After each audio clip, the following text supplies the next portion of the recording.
The thing about being underestimated by your own family is that eventually you stop fighting it. You let them believe what they want to believe and you build your actual life somewhere they're not looking. I learned this lesson around year 3 of my surgical residency, when Mom asked if I was still doing that medical school thing, and seemed genuinely surprised I hadn't given up yet. By year 5, when I'd been published in the New England Journal of Medicine for innovative trauma surgery techniques, she was telling her book club friends I worked at a hospital in some technical capacity. Now at 33 I'd stopped correcting her entirely. "Marcus, tell everyone about the promotion," Mom said, beaming at my older brother across the Christmas dinner table. The dining room of my parents' suburban Boston home was decorated within an inch of its life, every surface covered in garland, lights, and an aggressive amount of holiday cheer. Marcus straightened in his chair, preparing to hold court. "Well, I'm now senior project manager at the firm. It's a big step up. I'll be overseeing multiple development teams, directly reporting to the VP of engineering." "That's wonderful, honey." Mom clapped her hands together. "A real leadership position. Your father and I are so proud." Dad nodded approvingly. "That's the kind of career progression that matters. Management. 40. Making real decisions." My younger sister Diane chimed in from her end of the table. "And I just made partner at the law firm. Youngest person in the firm's history to make partner before 35. More enthusiastic congratulations erupted around the table. More praise for real accomplishments, tangible career milestones that made sense to people who read job titles and understood corporate hierarchies. Then Mom turned to me with that expression, the one that mixed maternal concern with mild disappointment, like looking at a houseplant that refused to thrive despite adequate watering. "And Jordan, how's your computer work going?" I took a sip of wine. "It's going well, thanks." "Still in the basement at that hospital?" Dad asked, his tone suggesting this was roughly equivalent to living in a van. "I work at Massachusetts General, yes." "Doing the IT stuff?" Marcus asked, not unkindly. He genuinely believed this. They all did. "Tech support, computer repairs, that sort of thing?" "I work with technology in a medical context," I said, which was technically true. Surgical robots were technology. Advanced imaging systems were technology. The entire modern operating room was essentially a technology showcase. Mom patted my hand sympathetically. "Well, hospital work is stable even if it's just technical support. Not everyone can be in management or leadership. The important thing is you're employed." Diane's husband, a corporate attorney who joined the family 2 years ago, leaned forward with the confidence of someone about to impart wisdom. "Have you considered getting certified in hospital administration? IT skills are good, but if you want to move up you need business credentials. I know some people in healthcare management if you want an introduction." "That's thoughtful," I said. "I'm pretty settled in my current role though." "But there's no advancement in tech support," Marcus insisted, his project manager instincts kicking in. "You're 33, Jordan. You should be thinking about career progression. Moving into management. Building something." Dad set down his fork with that decisive gesture that meant he was about to deliver serious fatherly advice. "Your brother's right. You've been doing the same computer job for 8 years now? At some point you need to show ambition. Take on leadership responsibilities. Make something of yourself." I'd been chief of surgery at Massachusetts General Hospital for 14 months. Before that I'd spent 2 years as vice chief. Before that I'd been the head of the trauma surgery division. I oversaw 240 physicians across 11 surgical departments. Last month I'd performed a groundbreaking procedure that separated conjoined twins. A surgery so complex it had required 17 hours in the OR and coordination with specialists from 4 countries. But sure, I needed to show more ambition. "I'll keep that in mind," I said, refilling my wine glass.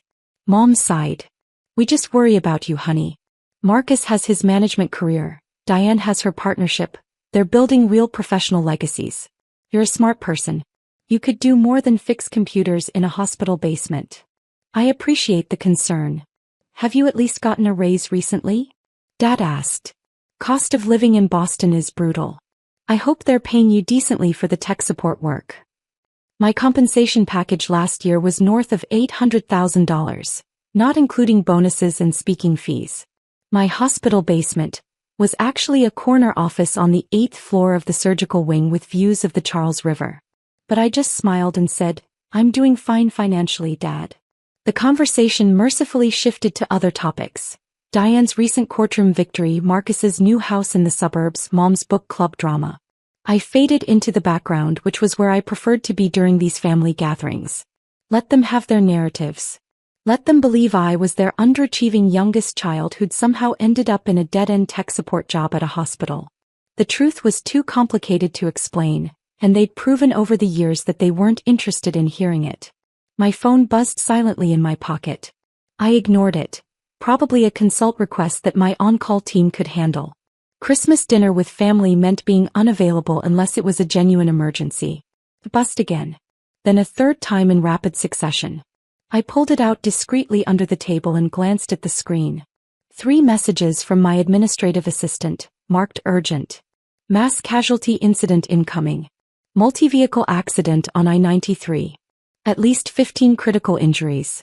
All trauma teams being activated. If we need you. Multiple complex traumas. Your team is requesting your presence. Trauma bay is being cleared. This is going to require all hands. I was reading the 4th message when my pager went off. The high-priority tone that meant genuine emergency, not routine consult. In the sudden silence that followed the beeping, every head at the table turned toward me.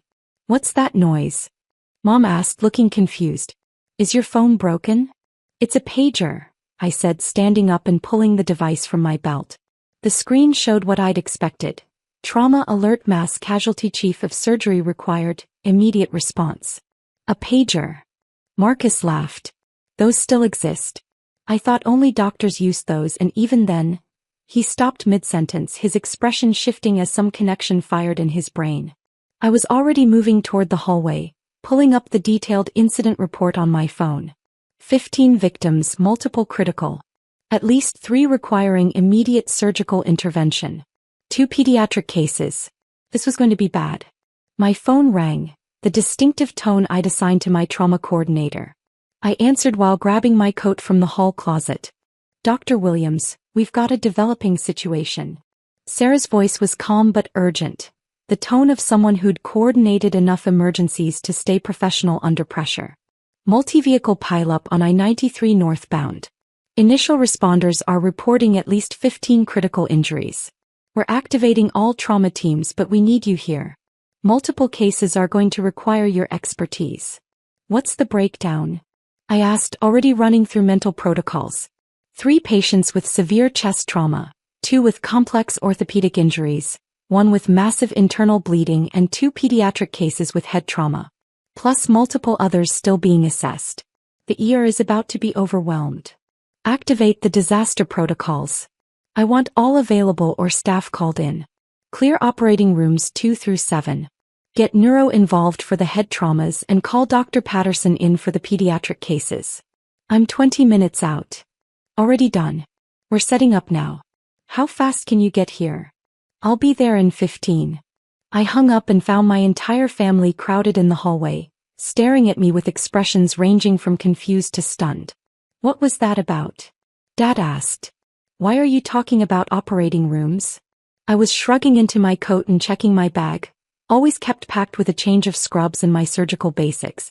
Mass casualty incident. I need to get to the hospital. But your IT support, Mom said, her voice rising with confusion. Why would they call you for a medical emergency? I'm not IT support, Mom. I'm a surgeon. A surgeon. Diane's voice was sharp with disbelief. Since when? Since I completed my residency 9 years ago. Since I finished my fellowship in trauma surgery 8 years ago. Since I became an attending physician 7 years ago. I was moving toward the door, but they'd formed a semicircle blocking my path. Marcus stepped forward, his expression cycling through confusion and something that might have been anger. Wait, you're saying you're an actual doctor? Surgeon? And you've been letting us think you work in IT for how long? I never said I worked in IT. You all decided that's what I did, and I stopped correcting you after the 15th time you ignored me. My phone rang again. Dr. Williams, first ambulance is 2 minutes out. Severe chest trauma, possible cardiac involvement. We need you in trauma 1 immediately. On my way. I ended the call and met my mother's eyes. I'm the chief of surgery at Massachusetts General Hospital. I have been for over a year. Before that, I ran the trauma surgery division for 3 years. I'm also an associate professor at Harvard Medical School and I've published 47 papers in peer-reviewed journals. Now if you'll excuse me, I have 15 people who are going to die if I don't get to the hospital in the next 10 minutes. The silence was absolute. Mom's face had gone pale. Dad's mouth was opening and closing wordlessly. Marcus looked like someone had struck him with a 2x4. The chief of surgery, Diane whispered. You're the chief of surgery at Mass General. Yes. But we thought, all this time we thought you were. Tech support in the basement. I know. You've mentioned it at every family gathering for the past 8 years. My phone was ringing again. The pager was going off. I could hear the urgency in every alert, feel the weight of what was waiting for me at the hospital. People were being loaded into ambulances right now, their lives depending on what happened in the next few hours. I moved past my frozen family and opened the front door. The cold December air hit my face, sharp and clarifying. Jordan, wait. Mom's voice cracked. You can't just, we need to talk about this. I'll call you later, I said over my shoulder, already moving toward my car. A Tesla Model S that they'd always assumed was beyond my tech support salary.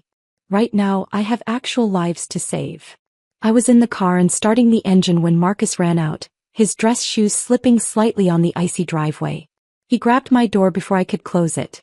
Hold on. Just hold on a second. His breath came out in white puffs. You're really the chief of surgery? The Mass General? That's one of the best hospitals in the country. Top 3 usually. Sometimes we hit number 1 depending on the rankings. And you've been letting me, give you career advice about getting into hospital management? You seem to enjoy it. I didn't want to ruin the moment. His face was doing something complicated. Embarrassment and confusion and a dawning horror at years of condescending advice now revealed as absurd. I told you that you needed to show more ambition. I said you should try to move into leadership. I remember. It was last Thanksgiving. You suggested I could probably work my way up to IT department supervisor if I applied myself. Oh my God. He stepped back from the car, his expression shifting to something like nausea. I'm so sorry. We all are. We had no idea. I tried to tell you. Multiple times. But every time I mentioned medical school or residency or my research, you'd change the subject or make a joke about me playing doctor. Eventually, I realized you weren't interested in hearing about my actual life. You'd constructed a narrative that made sense to you and information that contradicted that narrative just didn't register. My phone lit up with another call. The trauma coordinator, 3rd time in 5 minutes. This was getting serious.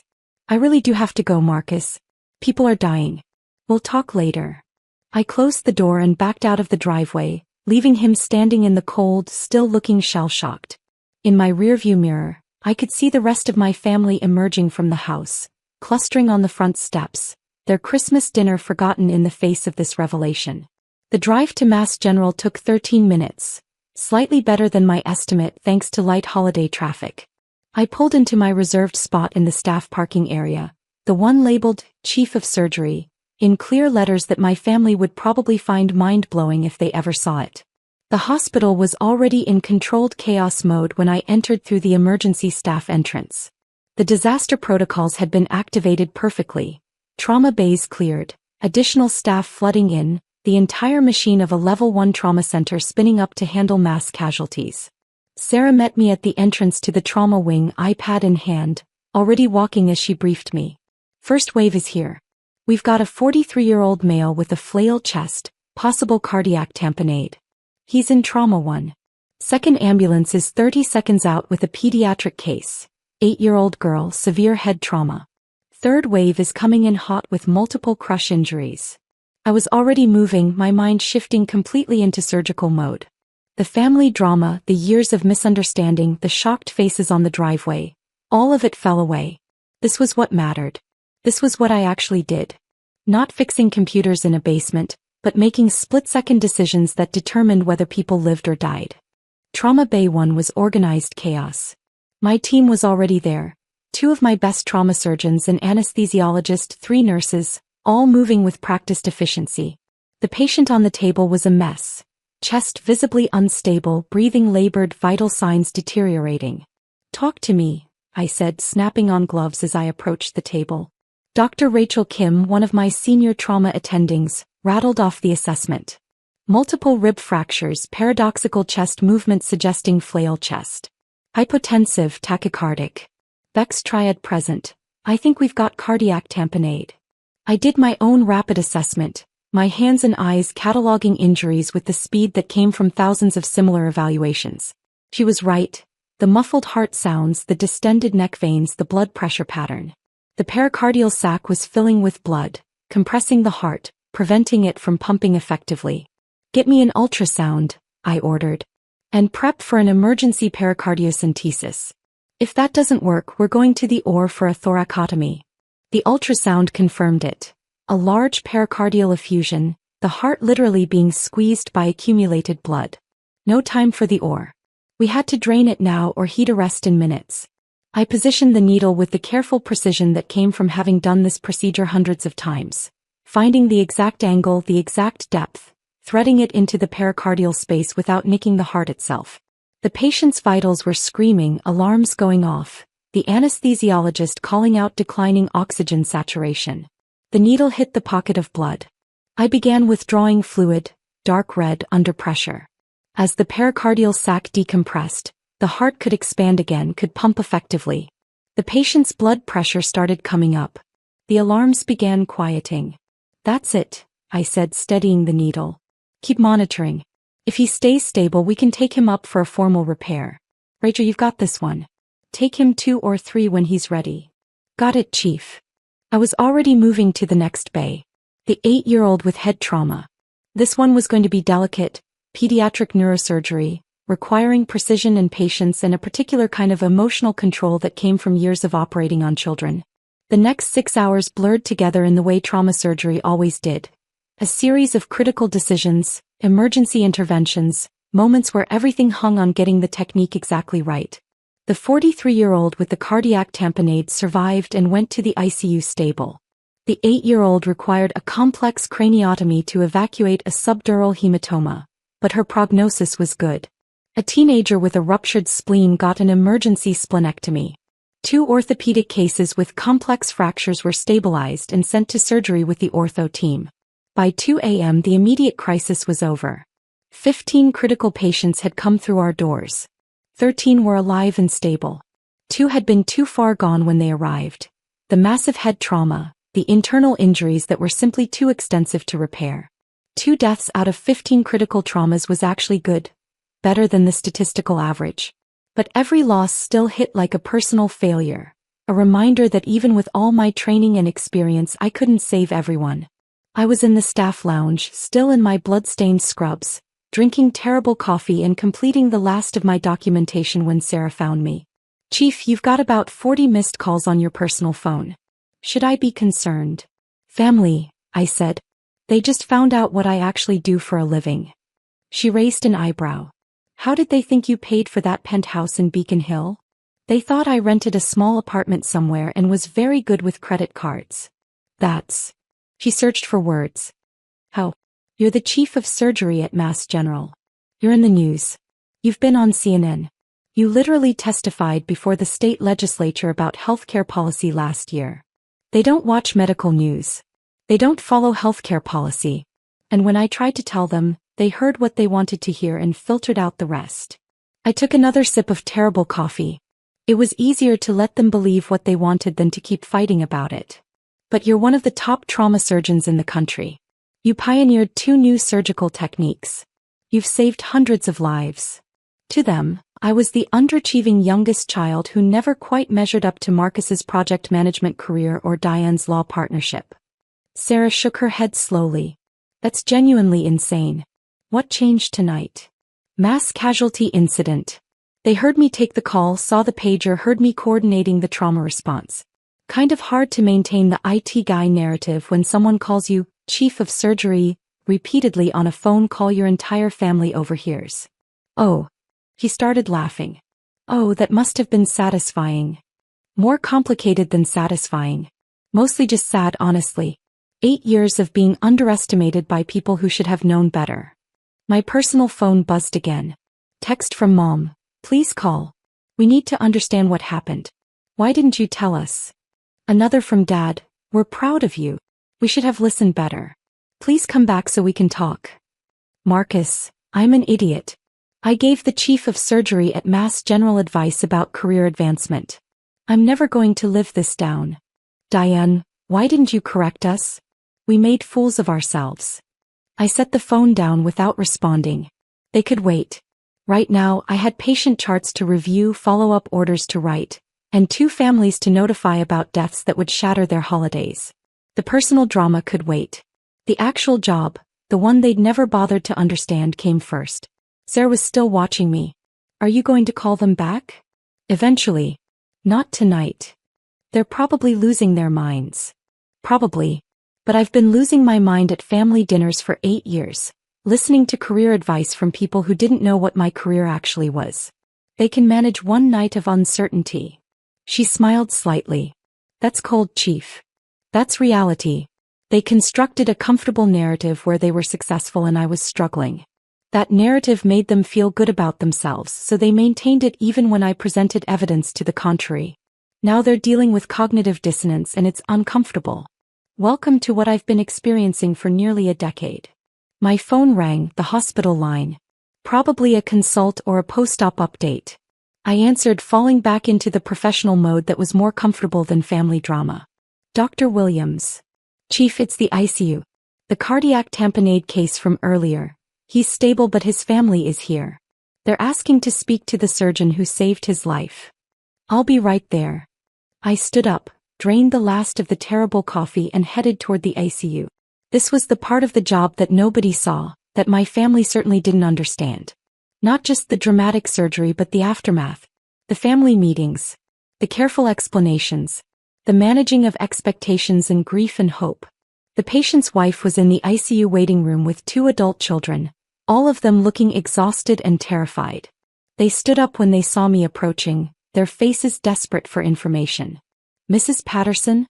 I'm Dr. Williams, Chief of Surgery. I performed the emergency procedure on your husband. Is he going to be okay? Her voice was shaking. They said his heart, they said he almost died. He was in critical condition when he arrived. He'd developed a condition called cardiac tamponade. Blood was accumulating around his heart, preventing it from pumping effectively. We performed an emergency drainage procedure which stabilized him. He's currently in the ICU sedated, but his vital signs are strong. The next 24 hours are critical but his prognosis is good. She started crying, the release of tension that came from fear transforming into hope. One of the adult children, a woman about my age, grabbed my hand. Thank you. Thank you so much. They said if you hadn't been there, if you hadn't known exactly what to do. I had an excellent team, I said, which was true. But yes, timing was critical. He's lucky he got to us when he did. We talked for another 20 minutes. Me explaining the injuries, the procedure, the recovery timeline, what to expect in the coming days. Answering their questions with patience and clarity, helping them process the trauma of nearly losing someone they loved. This was what I did. This was what my family had dismissed as computer work in the basement. These moments of life and death, these conversations with terrified families, these decisions that rippled out in ways they would never understand. It was nearly 4 a.m. when I finally left the hospital.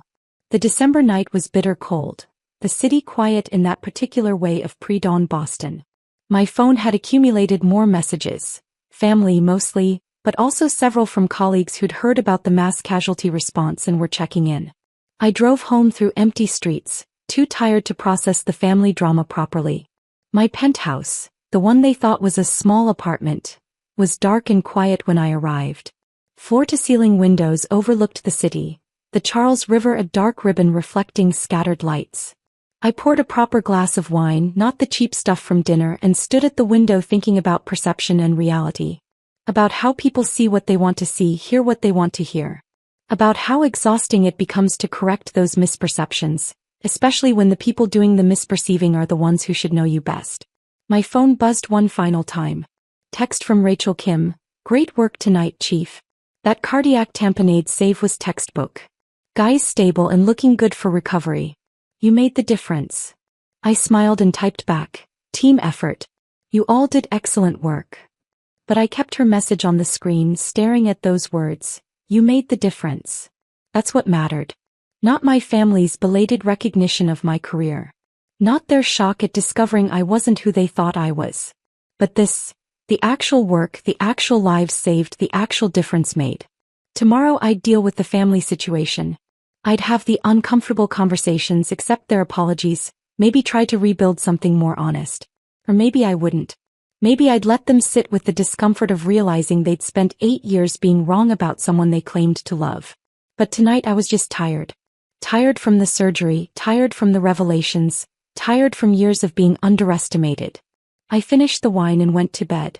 Somewhere in suburban Boston, my family was probably still awake, processing and panicking and trying to reconcile their comfortable narrative with the uncomfortable reality. But I had surgery scheduled at 7 a.m., and sleep was more important than their crisis of understanding. They could figure it out on their own. After all, I'd been figuring things out on my own for years.